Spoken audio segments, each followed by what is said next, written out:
Salut, je suis Luca Di Tecco. Je suis un comédien, aussi un beatmaker, musicien. Je suis un artiste à temps plein.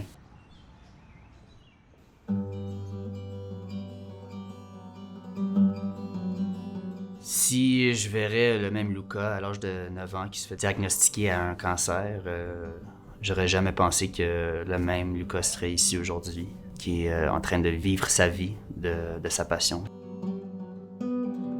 Je suis longtemps guéri d'un cancer, une leucémie non lymphoblastique.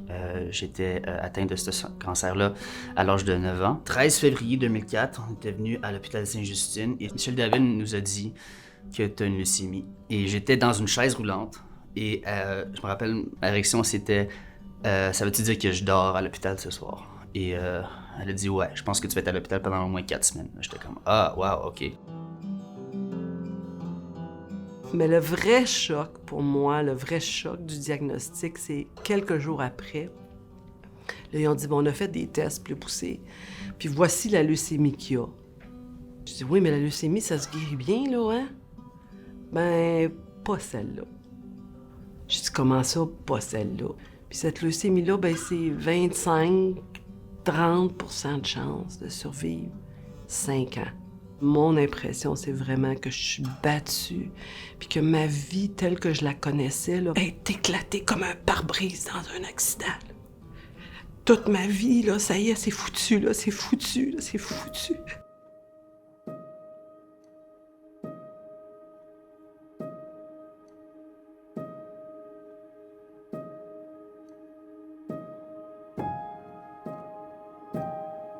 On s'est retrouvé avec un patient, Luca Di Tecco, qui n'avait pas vraiment rechuté après greffe, mais qui montrait que sa leucémie était encore là. On sait que dans ces situations-là, si on attend, on rechute.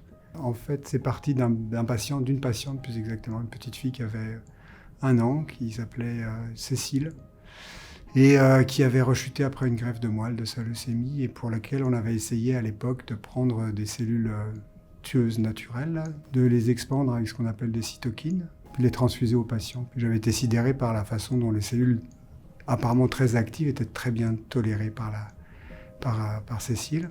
Donc j'avais proposé à sa famille en leur disant que c'était même pas expérimental et puis évidemment je pouvais rien garantir, c'était juste une intuition. Ben tu sais, si on lui donnait de l'interféron, que c'est un médicament qu'on utilise habituellement pour d'autres fins, il y aurait des chances que ça stimule plus la nouvelle moelle à être agressive puis à être performante contre les traces résiduelles de leucémie. Et puis on a donné cet interféron alpha à Luca et puis la maladie a disparu. Quand on suit un enfant qui a été atteint de cancer, il y a un moment qui arrive où les risques que la maladie revienne deviennent tellement faibles que moi, personnellement, je parle de guérison. Dans cette situation, je m'autorise un peu plus à, dans certains cas, à entretenir une véritable amitié avec les familles. Ça a été vraiment le cas avec Marie-France, tout particulièrement. Elle m'avait dit... Tu sais, je crois que j'aurai passé du reste de ma vie pour te remercier à la dimension que j'aimerais te remercier. Ça fait que j'ai dit n'importe quand que tu as besoin de moi, je serai toujours là. Puis il m'a appelé 2-3 semaines après, puis je suis encore ici. Ça fait longtemps que je connais Michel, ça fait longtemps que je le vois comment travailler. Je l'ai vu donc 10 ans soigner mon enfant, mais je le vois maintenant sous un autre angle, maintenant que je travaille dans l'hôpital, sur cette question de relation de soins, de partenariat avec les familles. Puis je sais que c'est ça, lui, qui l'anime, tu sais. Il veut en sauver plus, puis les sauver mieux. Je peux voir sa passion dans lui quand il me parle puis quand il fait tout ce qu'il fait pour ses patients.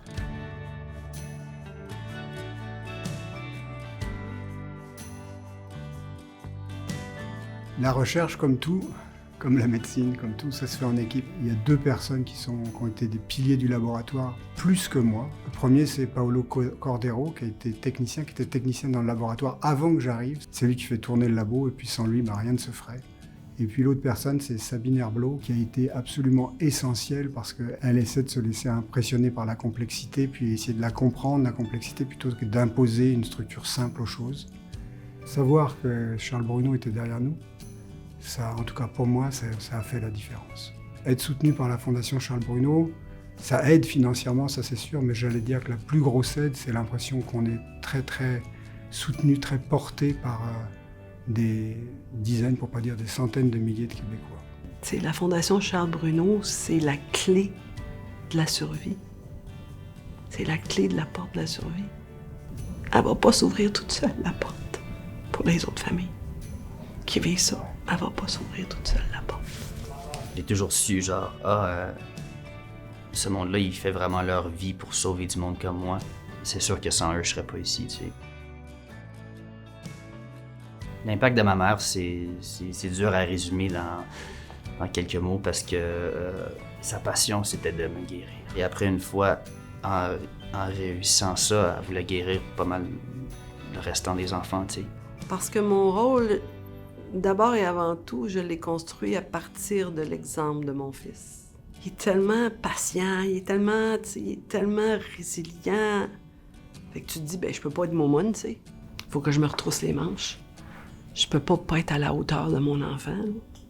Le Lucas, quand il a reçu son diagnostic en avant, était pas la même personne qu'il est aujourd'hui. Tout ce qui m'est arrivé dans ma vie, avant, durant et après, fait le Lucas qui est aujourd'hui. C'est vraiment ça ce que je veux faire dans ma vie, c'est inspirer le monde avec mon art, avec mes passions. Un jour, Lucas, il m'a dit, « Maman, on aurait eu une plus belle vie si j'avais pas eu le cancer. » Puis il était assez jeune. Je sais pas, il devait avoir 12 ans maximum. J'avais dit non, Lucas. On n'aurait pas eu une plus belle vie. On n'aurait pas eu une plus belle vie. On aurait juste eu une vie plus facile. C'est tout. J'aurais pas pu avoir une plus belle vie que qu'est-ce que j'ai vécu avec toi. Fait que je sais pas si ça répond à la question.